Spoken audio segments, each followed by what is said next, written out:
Yep, yep. And so speaking of moving, the Chicago Bears must have stars in their eyes because it seems like they've been picking up some retread Cowboys over the last few days.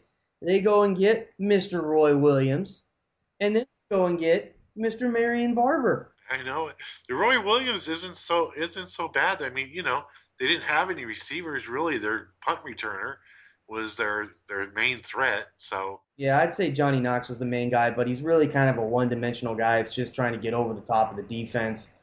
They really didn't have that big target, and they've been missing that for a few years. And nope. we hope Devin Aroma should do last year when he came up with the 2 years ago. I mean, excuse me, when he had that decent end of the season, you thought, well, maybe. But when Mike Martz took over there, it was apparent that they just were not getting along. I don't think not a good route runner.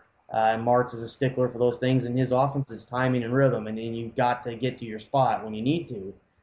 He has the interesting thing here is, and we were talking about this off air yesterday, is with Roy. Now, Roy used to play with Mike Martz, and really the last time Roy was worth a darn in fantasy was back in 2007, but that was when Martz was there with him Yep. before he got the knee injury towards the end of that season.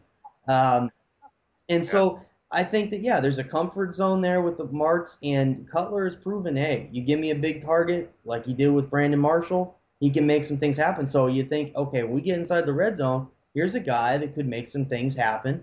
Right? Who knows? I mean, you could get this guy Sure. dirt cheap. He's probably not even going to get drafted in a lot of your 10, maybe even 12 team leagues, maybe even. Oh, he's not going to get drafted because he's with Chicago until you do something. So, I mean, someone could throw him at the bottom of the roster and say, "What the heck? I'll just throw him on there, and if it happens, great, I got somebody, and if it doesn't, I can cut him right Exactly. away." One of those. But the old days, you always said you got to draft someone to cut. Yeah, So, exactly. And that's rang truer and truer over the years because we haven't had people to cut in some of our leagues, and it's actually cost us in the first part of the season. um, as amazing as that is. And then, Marion Barber, what is going on here? We saw Matt Forte. He's wanting a new contract, and deservedly so. And then he says, "No, I'm gonna stay. I'm not gonna hold out. I'm gonna go to camp." And then that day, boom, Barber here. Chester Taylor was a flub the first year he was there, so maybe he's gonna get cut now.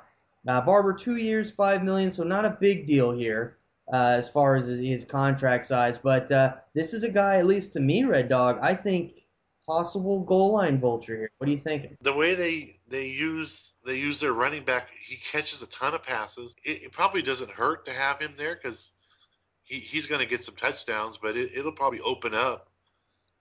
They have to do something. They can't just keep going out there and running the same running back and run the ball and throw to him. Wasn't he the leading receiver 2 years ago on that team? Pretty I much. mean, you got to do something to spread that out and get some more players on that team that's getting the ball. So, but yeah, I mean, Barry Barber could easily be put into the short yardage situation. Uh, he does like to run. When he was with Dallas and he did his best, he ran violently for, not the whole. He didn't have to run the whole game, right? And then when they put him in the starter's role and he tried to do that, he got banged up too fast. They could easily put him back in that role um, of coming in and just going out there and just blasting away at 100 miles an hour and crashing into Yeah, and people. that's the thing I want to say, excuse me, is that, I can hear experts around the internet or people that are really into fantasy football saying, hey, was saying, Sean, hey, wait a minute here. Remember, this guy has sucked at the goal line pretty much the last few years.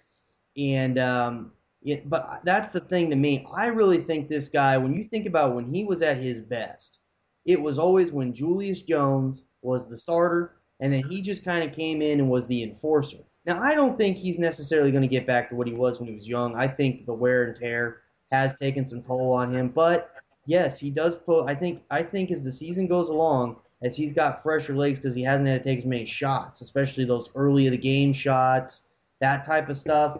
I think that's going to play to his benefit. I really thought that's the way that they should have used him last year, and I still believe that again this year with the Bears, and that's going to be how he's used. I think he poses a threat, yeah, a little bit for the goal line, but there I think you touched on it. All those receptions for Forte, Forte's been getting 50, 60 receptions a year. That might drop a little bit, and that could, with Forte, it's always been like, he's kind of a skittish number two guy. You'd really like to maybe flex play type guy.